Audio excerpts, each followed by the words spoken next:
Today we're checking out GameSir's Cyclone 2. So this is a controller that is compatible with PC, Switch, iOS and Android. So be noted, this does not work with an Xbox console. It also comes with its own rechargeable stand because this is a wireless controller, although you can of course plug it in as well. It's also completely customizable with the GameSir Connect software.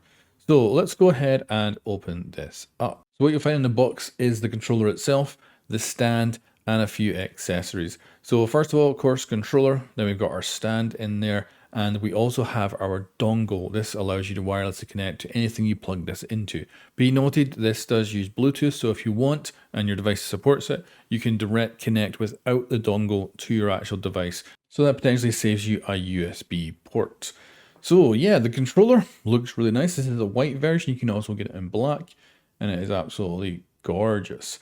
We've got some documentation here, which has instructions, which I do recommend you actually read because there's a lot of mode switching you can do along with connecting it to different devices and having different profiles for, say, your phone or your PC or things like that. And then you also get a USB Type A to Type C cable, and this can be either plugged into the dock or the controller itself. And then you've got a dongle here, which is Type A, and this can of course be plugged into any device that's going to receive the wireless signal if you're not going to go direct connect with Bluetooth. And then the dock itself is very nice construction, and those metal pins actually move up and down so they go into the body of the dock, and quite good for a connect on. It seems to just be great. You just place the controller on there, just starts charging immediately. And it's got a Type C connection on the back and a Type A on the front.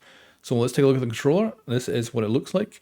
Now, when I first got this, I thought the red was going to light up with LEDs, but it doesn't. It's actually more of the body that lights up. It's got transparent triggers that look very, very nice. The buttons and everything are really good. I'll give you some audio off them a little bit later on in the video. And you've got, of course, got very nice thumbsticks. And I'd say this is a very, very good quality controller.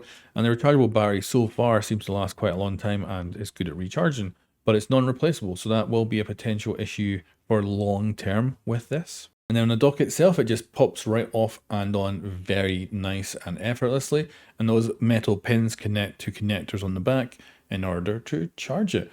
And I think it looks actually rather fetching. It's not on there particularly securely, like if someone knocks that, that's going to come flying off.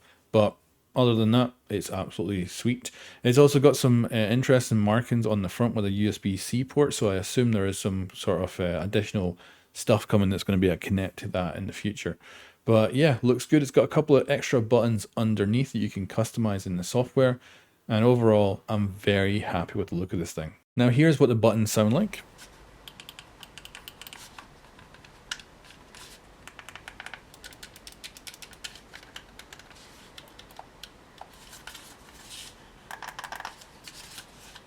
So how do you set this thing up? So what we've got here is the dock, and this is the way you want to potentially set it up to make it very easy to yourself. And that is direct connect the USB cable into the dock and then the actual dongle into the dock itself. That way you're going to keep it nice and close to you when you're playing so that you're going to have a really good connection. But of course you can also direct connect the dongle into the PC, and you could have the actual charging dock somewhere else connected to, say, a USB plug or something like that. And you'll see that the dongle itself actually has its own LED light, so it will flash white while it's trying to find your controller, and you'll see that it goes solid white once it is connected to the controller successfully. But of course you can also bypass the dongle, go for a Bluetooth direct connection to your device, that way not having to use the dongle at all if you want to. And it's also got a very cool charging LED animation on the front that allows you to easily tell when this thing is fully charged. You can also jump into the GameSir software as well to fully customize this controller. Now, previously with other controllers, I've used GameSir Nexus, but when I tried to use that with this, it didn't work. And it actually needs GameSir Connect, which is a new piece of software in order to customize this controller. And the great thing is you don't need the software open at all. It all saves to the controller, so that means you can have multiple profiles with whatever you want without having to worry about ever having the software open again, which is great. The RGB is also fully customizable, so if you want, you can change the lighting to whatever you would like, which is great. You can also add animations in, so for like breathing and stuff like that, kind of LED style. I'm more of the turn the LEDs right down kind of style, but this is what it comes default. So you can see it's kind of got a nice bluey white kind of color coming off it. And when customizing it, you've got the left and right that you can fully customize, and you've got that little circle for the button that you can customize the color on as well. And then here is a close-up of the actual charging animation, which is just freaking cool. I love it. I think it looks really, really good. So yeah, very good controller. The only thing that I'm not sure about is, of course, battery life long term. That could be an issue because it's not replaceable. It should still work with a direct connect with wired, so it's not going to be useless, but that's the only thing I just don't know how it's going to be in the long term.